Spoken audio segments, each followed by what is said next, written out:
Today we are starting class 10th control and coordination.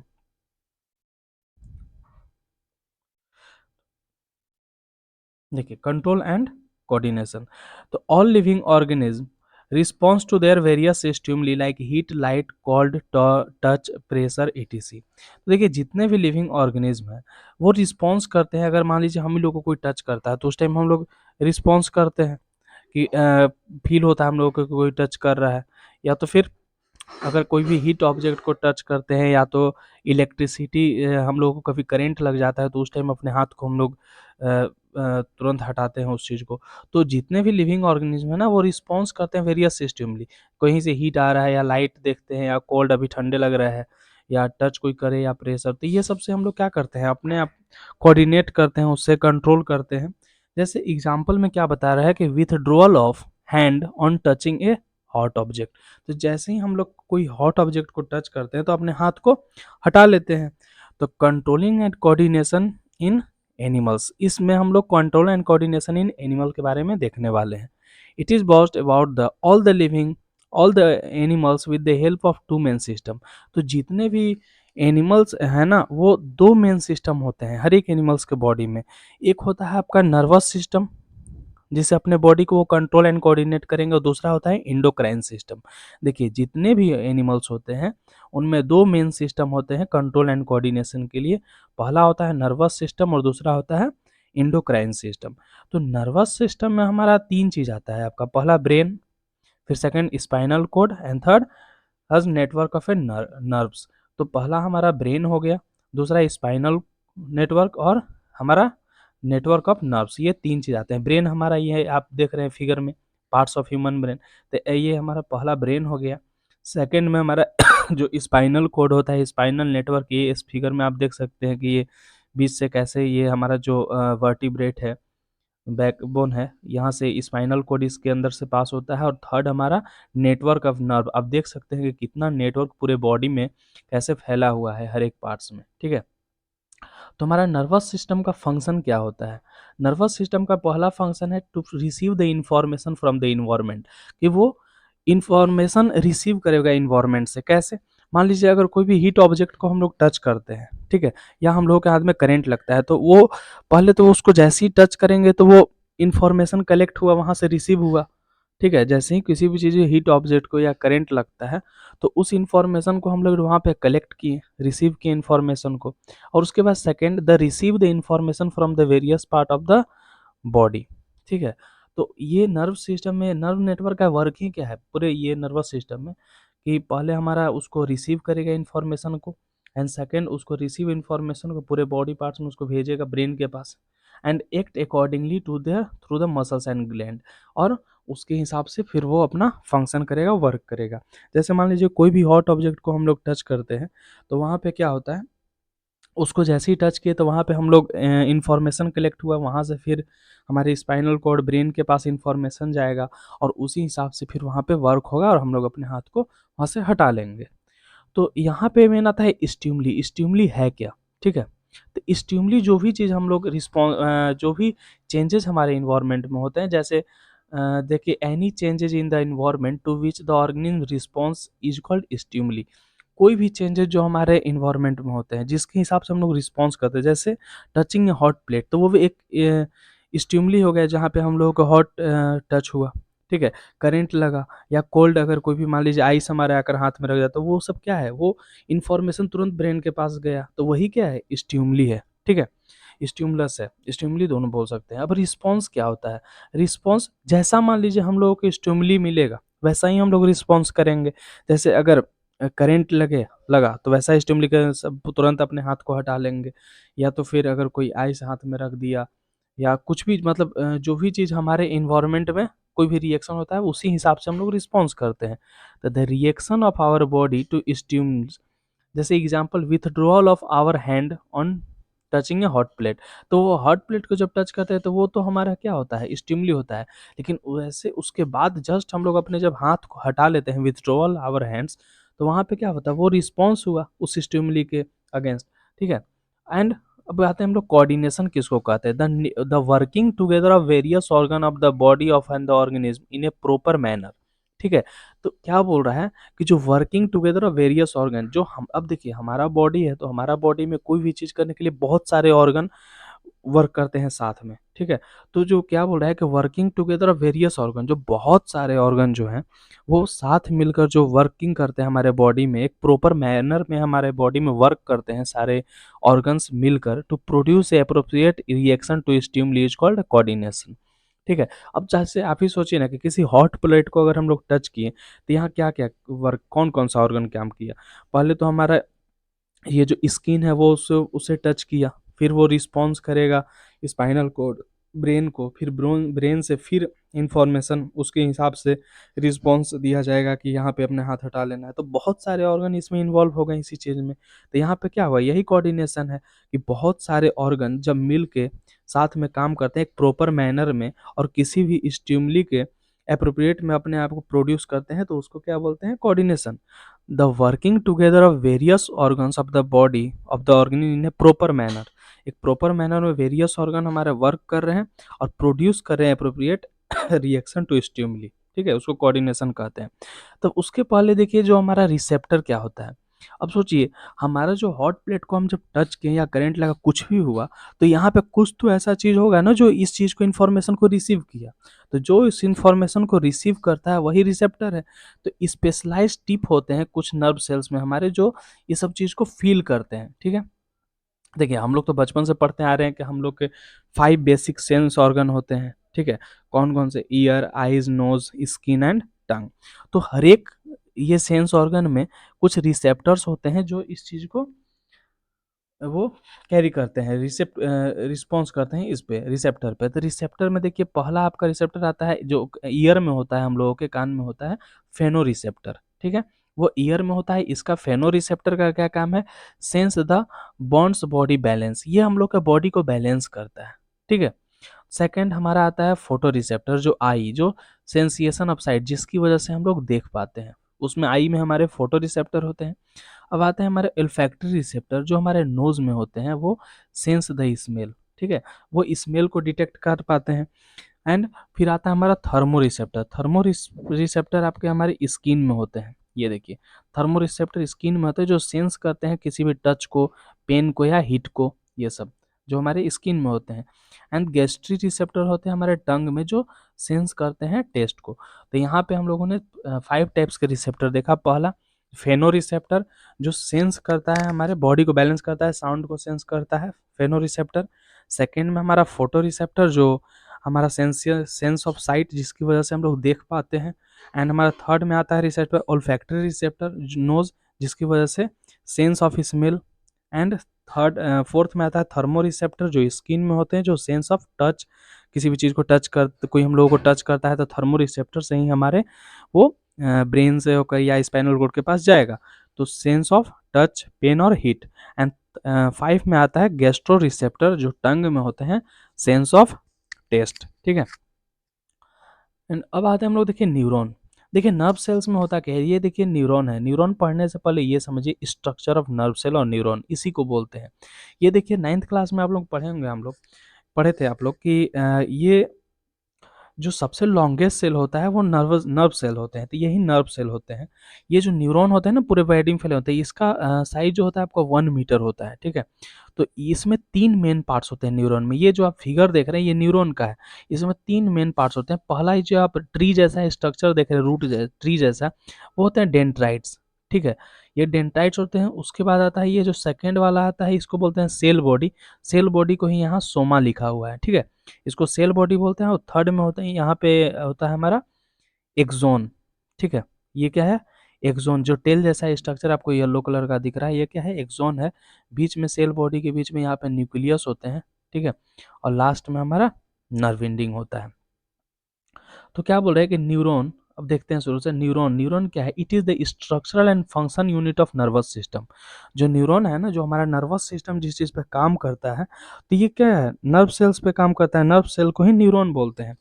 तो neuron हमारे body का क्या है, structural and function unit of nervous system. जैसे सेल में हम लोग क्या पढ़े थे, structural and function unit of life.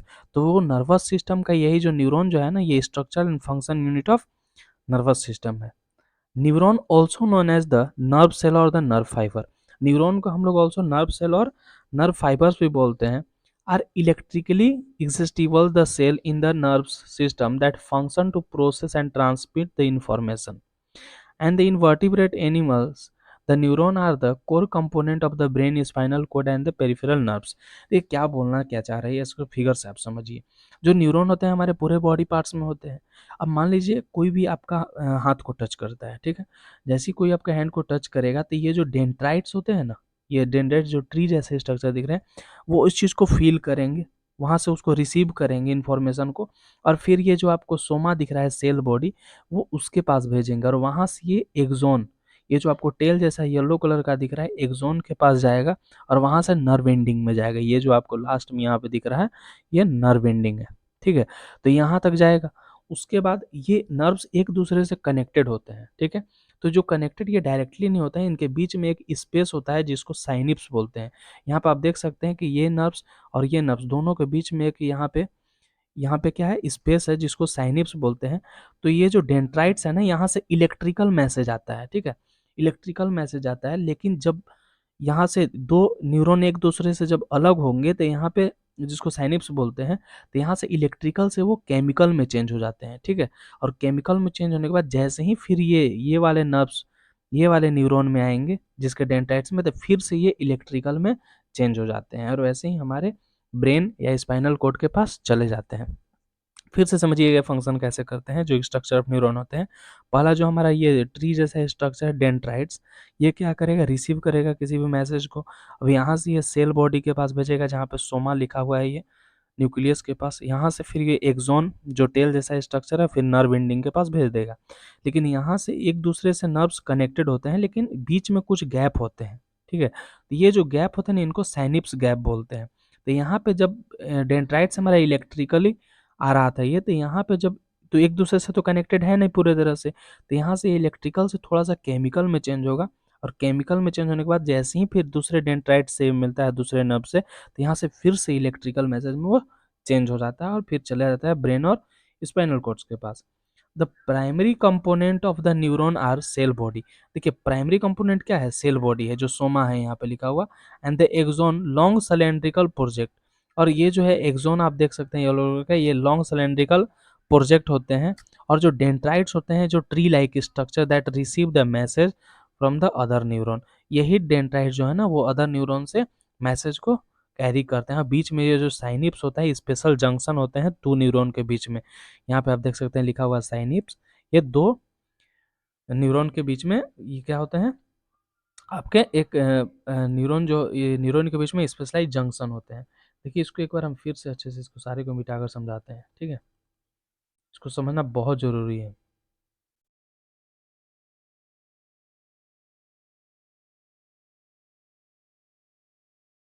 देखिए यहाँ पे होता क्या है ना कि पहले जो आपका ये जो न्यूरॉन है, ये डेंड्राइट्स है, तो डेंड्राइट्स मैसेज को कैरी करेगा। मान लीजिए कोई भी हॉट प्लेट आपको टच की, तो ये डेंड्राइट जो है उसको कैरी किया।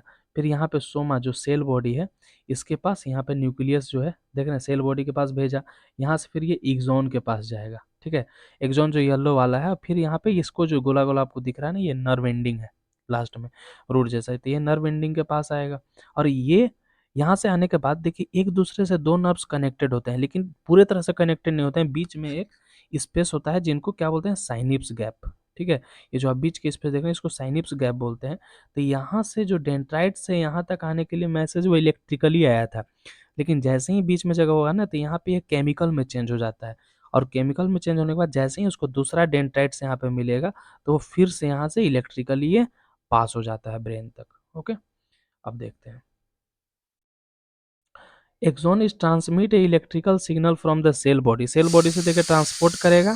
And dendrites are branching fibres that receive the electrical signal from the other neuron. This shape of the neuron determine by the job it do. अब जो शेप ऑफ न्यूरॉन है ना, वो किस चीज़ पर रहेगा कि कौन सा वो उसका कौन सा मतलब काम है, कैसा वर्क करना है, उस पर डिटरमाइन होता है।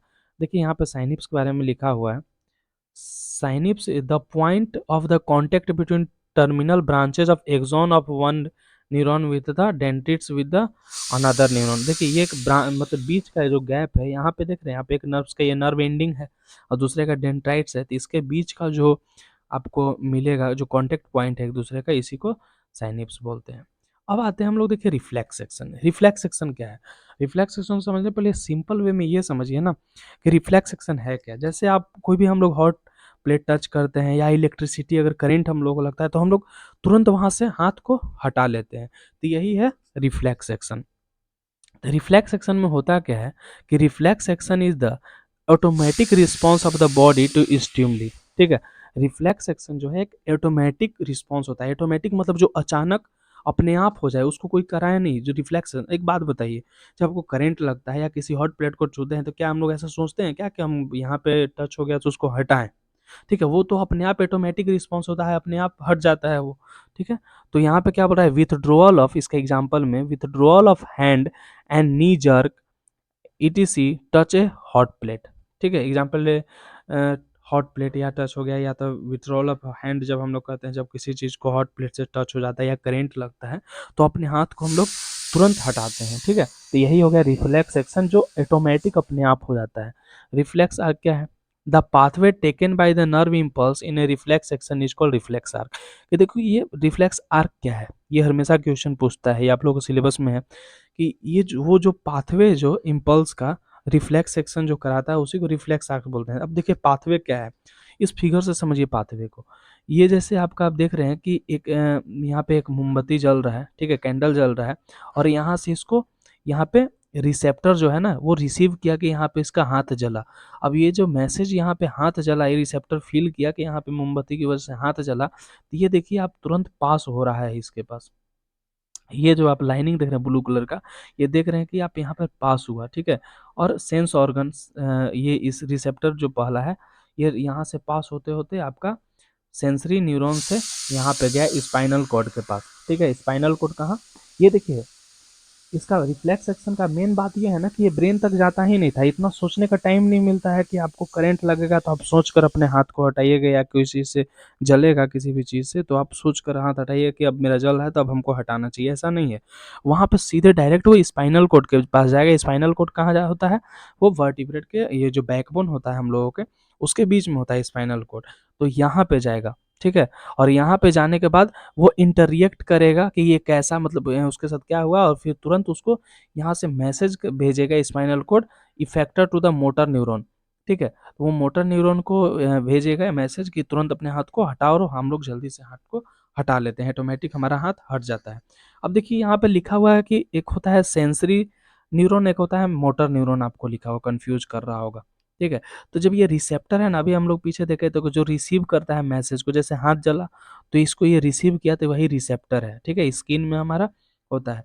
अब यहाँ से जब ये हाथ जलने का मैसेज जब लेकर जा रहा है तो यहाँ पे सेंसरी न्यूरॉन होता है। सेंसरी न्यूरॉन जो उस चीज़ को फील किया वो मैसेज लेकर जा रहा है। जैसे मेरा हाथ चला तो वो मैसेज जो सेंसरी ऑर्गन है ना, वही सेंसरी जो न्यूरॉन है वही स्पाइनल कोड के पास लेकर जाएगा उस मैसेज को। फिर स्पाइनल कोड उस पर डिसाइड करेगा और इफेक्टर मोटर न्यूरॉन जो है ना, मोटर न्यूरॉन को बोलेगा, और मोटर न्यूरॉन उस पर इफेक्ट दिखाएगा और तुरंत से हम लोग अपने हाथ को खींच लेते हैं। ठीक है, यही होता है। पहला हमारा रिसेप्टर रिसीव किया कि हमारा हाथ जल रहा है, तो वो सेंसरी न्यूरॉन के थ्रू स्पाइनल कॉर्ड के पास गया। फिर स्पाइनल कॉर्ड उस पर इंटरेक्ट किया, और उसके बाद स्पाइनल कॉर्ड ऑर्डर दिया मोटर न्यूरॉन को उसको इफेक्ट करने के लिए, इफेक्टर और द, उसको इफेक्टर भी बोलते हैं मोटर न्यूरॉन को, तो वहाँ पे इफेक्ट दिखाना और अपने हाथ को हम लोग खींच लेते हैं। ठीक है, अब देखिए दो टाइप्स के हमारे बॉडी में ऑर्गन होते हैं, वॉलेंट्री और एक इनवॉलेंट्री। ठीक है, तो वॉलेंट्री किसको बोलते हैं? वॉलेंट्री जो हमारे कंट्रोल में हो। ठीक है, जैसे हम लोग को लिखना, ठीक है, कोई भी चीज़ को लिखते हैं या हाथ से किसी भी चीज़ को उठाते हैं, तो वो ऑर्गन जो आपके कंट्रोल में हो बॉडी का। ठीक है, हाथ से आप किसी भी यहाँ से यहाँ तक उठकर चले जाना। लेकिन इनवॉलेंट्री किसको बोलते हैं? जैसे हार्ट बीट, अब हार्ट बीट को हम लोग कंट्रोल कर सकते हैं क्या? किडनी के फंक्शन को कर सकते हैं? नहीं कर सकते हैं। लंग्स के फंक्शन को कंट्रोल कर सकते हैं? नहीं कर सकते हैं। तो ये सब इनवॉलेंट्री ऑर्गन्स है। ठीक है, और वॉलेंट्री वो होते हैं जिनके, जो हमारे कंट्रोल में, और इनवॉलेंट्री जो हमारे कंट्रोल में ना हो। अब यहाँ पे देखिए पूछता है कि मैकेनिज्म ऑफ रिफ्लेक्स एक्शन क्या है। मैकेनिज्म ऑफ रिफ्लेक्स एक्शन, तो मैकेनिज्म ऑफ रिफ्लेक्स एक्शन में भी हम लोगों ने समझा था कि a reflex mechanism involving the receptor organ. Receptor organ मतलब पहला कौन सा चीज इवॉल्व करा है, रिसेप्टर ऑर्गन। रिसेप्टर में जैसे मेरा हाथ जला तो यहाँ पे जो रिसेप्टर ऑर्गन था स्किन में हमारा, वो इन्वॉल्व हुआ। उसके बाद हमारा इफेक्टर ऑर्गन होगा। इफेक्टर ऑर्गन मतलब वहां से स्पाइनल कॉर्ड के पास गया, स्पाइनल कॉर्ड फिर ऑर्डर दिया, तो वो जो इफेक्टर ऑर्गन है वो अब मेरे हाथ को मतलब वो तुरंत ऑटोमेटिकली हाथ को हटा देगा वहां से, तो वो इफेक्टर ऑर्गन हुआ जो उस चीज पे वर्क किया। And the some time of the communication network भी होते हैं। When the sensory receptor is stimulated, the signal pass from the along the sensory neuron to spinal cord। क्या बोल रहा है कि जब सेंसरी रिसेप्टर जो था ना, वो जब सेंसरी न्यूरॉन के थ्रू स्पाइनल कोड के पास जाता है, जैसे क्या वो जो हाथ जला था हमारा सेंसरी रिसेप्टर ही उसको स्टिमुलेट किया, उसके बाद सेंसरी न्यूरॉन के थ्रू हमारे स्पाइनल कॉर्ड तक गया। अब ये जो मैसेज जो travel out from the spinal cord along the motor neuron, फिर ये स्पाइनल कॉर्ड से मैसेज होकर मोटर न्यूरॉन के पास जाएगा और वहाँ पे वो इफेक्ट दिखाएगा। जैसे muscles and the glands which show the response and such A pathway is called reflex arc. यहाँ भी आप देख सकते हैं कि एक ठे यहाँ पे हाथ है, देखिए हाथ जल रहा है, यहाँ पर जो रिसेप्टर है वो हीट और पेन को जैसे ही स्किन करता है, तो यहाँ से सेंसरी ऑर्गन के थ्रू, सेंसरी न्यूरॉन के थ्रू यहाँ पे स्पाइनल कोड के पास जाता है, ठीक है। और स्पाइनल कोड से फिर यहाँ से वो ब्रेन तक जा ही नहीं पाता है, फिर वहाँ से ये रिले न्यूरॉन जो होता है मोटर न्यूरॉन को मैसेज देता है, और यहाँ से हम लोग इफेक्टर में मसल्स इन आर्म तुरंत उसको हटा लेते हैं। अब हम लोग मेन चीज सबसे पढ़ने वाले हैं हार्मोन इन एनिमल्स। देखिए सिलेबस में हमारा यही है, ब्रेन नहीं है, ठीक है। तो जो हार्मोन होते हैं, हार्मोन है क्या? तो hormone are the chemical substance, ये केमिकल सब्सटेंस होते हैं जो सीक्रेटेड बाय इंडोक्राइन ग्लैंड। अब बोलेंगे इंडोक्राइन ग्लैंड कहाँ है भाई? तो ये सब सारे जितने भी आप ग्लैंड देख रहे हैं ये सब सारे इंडोक्राइन ग्लैंड है, ठीक है।